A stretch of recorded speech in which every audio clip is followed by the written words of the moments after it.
এইটা আবার কেমন দরজা? বাইরে থেকে সব দেখা যায়।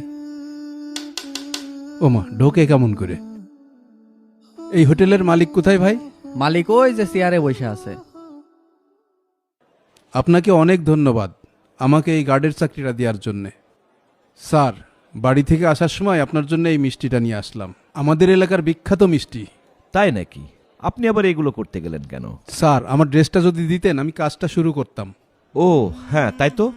আপনি ওয়েটিং রুমে বসেন, আমি ম্যানেজারকে এখনই বলে দিচ্ছি। আচ্ছা, ঠিক আছে। আবুল মিয়া রেস্টুরেন্টের গেস্ট রুমে গিয়ে ম্যানেজারের জন্য অপেক্ষা করতে থাকে। আমাকে ডেকেছেন? হ্যাঁ, একজন নতুন সিকিউরিটি গার্ড এসছে, ওয়েটিং রুমে অপেক্ষা করছে। ওকে ওর ড্রেসটা বুঝিয়ে দাও। জি স্যার।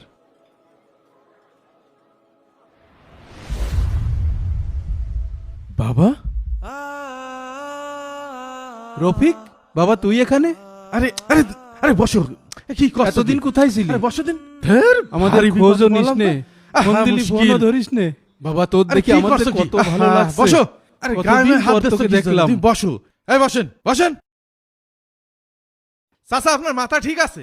আমি এই রেস্টুরেন্টের ম্যানেজার। আপনি আমাকে বারবার বাবা বাবা বলে রাখছেন কেন? তুই আমাকে চিনতে পারছিস নে? আমি তোর বাবা। চাচা, এখান থেকে চলেন তো, চলেন চলেন চলেন, নিচে চলেন। তুই আমাকে কোথায় নিয়ে যাচ্ছিস? মালিক আমাকে বসতে বলেছে। বাবা, তুমি এখানে আসছো কেন? তোমার দেখতে ফকিরের মতো লাগে।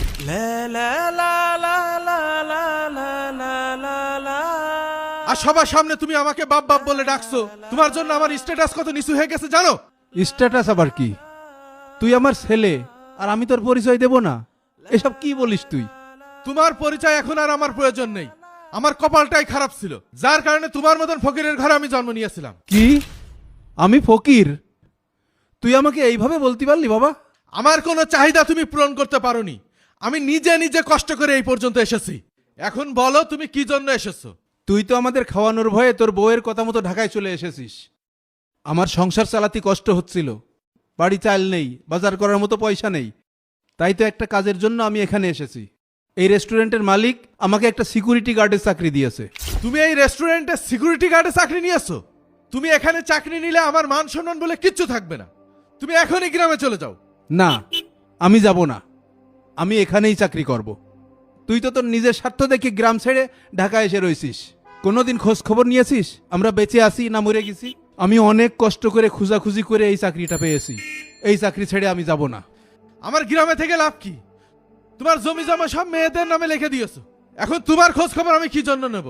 তোমার জন্য আমার মান সম্মান সব মাটিতে মিশে গেল।